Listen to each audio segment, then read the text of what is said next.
Good morning, everyone. Phi Farley here. It is December 12th, and I'm getting a daily best bet into the day. It's Wednesday. Happy hump day, everybody. We got a big slate of NBA college basketball to pick from tonight, and I got one pick that I really like, and it's at the end of the night, so you want to stay tuned and get this pick as a daily best bet. Before I get into that, though, let me say thank you to subscribers. I appreciate it. And if you haven't subscribed, please take a second to just hit subscribe. Hit the notification bell. Check out my other picks. I got NFL picks coming out, the bowl games coming out for college football, and then, of course, the daily best bet coming out each and every day.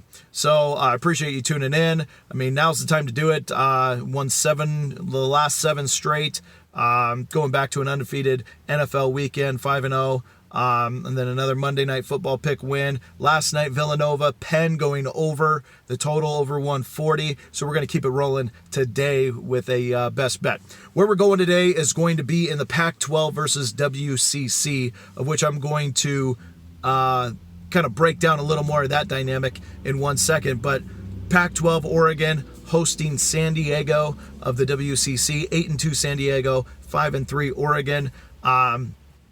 Interesting dynamic here. San Diego has given Colorado its one loss. Pac-12, I believe, is overrated. Has been here for the last couple seasons.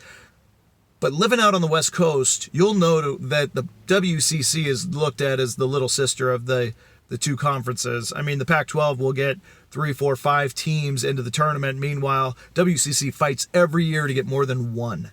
Usually it's just Gonzaga. There's been controversial years where St. Mary's should have made it as well, but they just take the one team.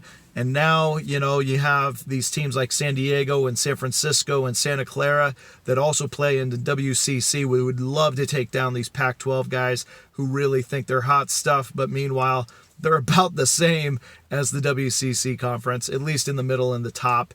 So you look at the Pac-12, the top teams in the Pac-12 all have 3, some of them 4 losses. USC, Arizona, UW, Oregon with 3 losses. These were supposed to be the top of the conference, and they're just not sticking out like other Power 5 conferences. The top of their conferences typically have 1 or 2 losses. So Colorado, I think, is the top with 1 loss, and that 1 loss coming to San Diego. So San Diego has 2 road losses this season, and one of these I like is I pull, as I cap this game, I pull this data from that. They lost at Washington earlier in the year by 3 points, 63-66. And then they lose on the road to Mississippi, traveling all the way across the country, handling the travel, losing by 7. This game opened at 10.5. It's down to 9. Both of those games falling within that threshold. Now, Oregon at home has a loss to Texas Southern. They've also lost at Houston. They've also lost at Iowa.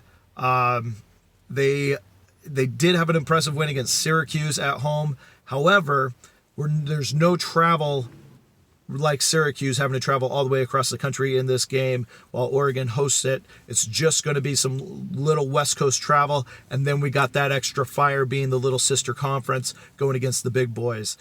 San Diego is a very good team. They're very formidable. They're going to have a good season. They'll find themselves in the top of the West Coast Conference. Meanwhile, Oregon has some flaws. While they are a stronger team, they do have some flaws, some holes, which allows them to lose to a team like Texas Southern on any given day.